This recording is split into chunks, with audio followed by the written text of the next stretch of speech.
কুম্ভীর যুদ্ধ ঘাতে সে জলে জল জন্তু যেতে দুঃখিতে ছটপট হন্তি জলু পলাই ন পারନ୍ତି ଏହି ପ୍ରକାରେ ହୋଇ ଦୁଃଖୀ ଗଜେ କାନ୍ଦନ୍ତି ତାହା ଦେଖି ହେମନ୍ତେ ପୂର୍ବ ପୁଣ୍ୟ ବଳେ ବୁଦ୍ଧି ସ୍ଫୁରିଲା ତାକୁ ଜଣେ ଅନ୍ତରେ କରଇ ବିଚାର ସେ ହରି ସଂସାରର ସାର ସଙ୍କଟୁ करे परित्राण जे तारे पसंती शरण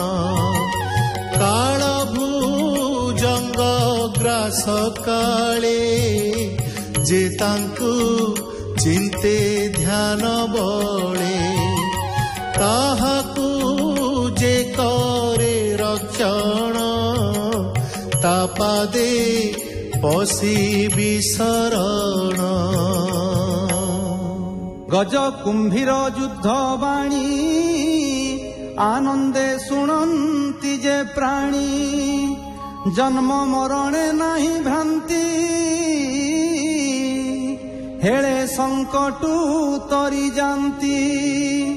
गीत प्रबंधे परकाश कहि जगन्नाथ दास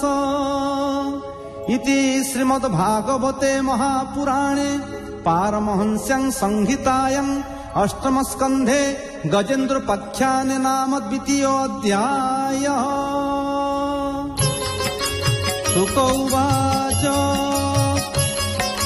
शुण पांडव चूड़ामणि गजेन्द्र बोले मुख्यवाणी हेमंत बुद्धि से विचारी चंचल मन स्थिर करी परम जप से जपिला जे पूर्व जन्मे शिक्षा थिला श्रीकृष्ण आदि ब्रह्म पदे बोले आनंद गद गदे। गजेन्द्र उवाच नमस्ते प्रभु भगवान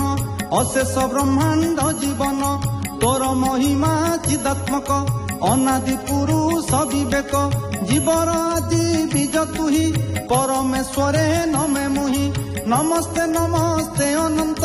असह्य वेग बलवंत।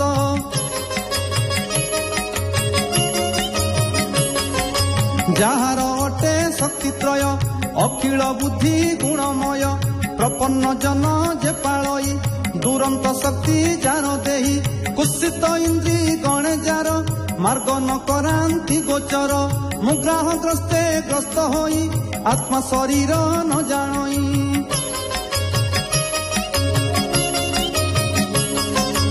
जे हरि संसार कारण तापादे पशिली शरण रखु न रखु से जानई ता बिनु आन गति नाही बोलंती व्यासंक नंदन राजन सावधाने सुन।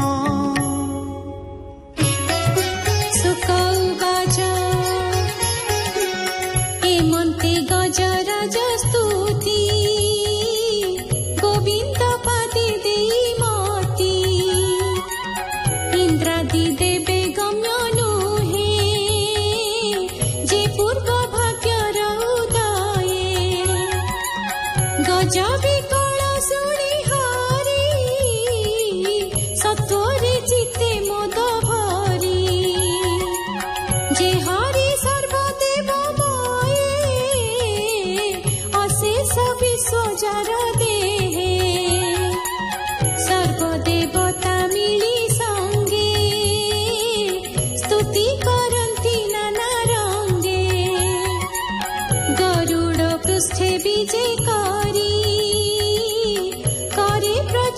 चक्र धरी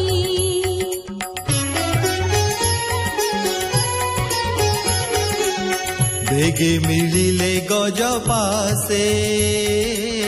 विबुधे देखंती आकाशे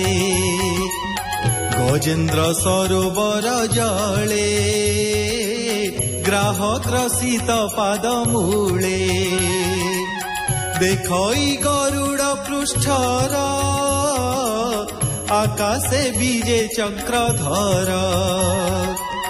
पद्म कोटिए घेनी हस्ते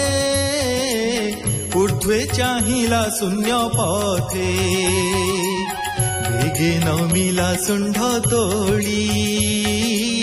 देखन्ते प्रभु बनमाली चक्र विराजे दक्ष करे सूर्य की उदित अंबरे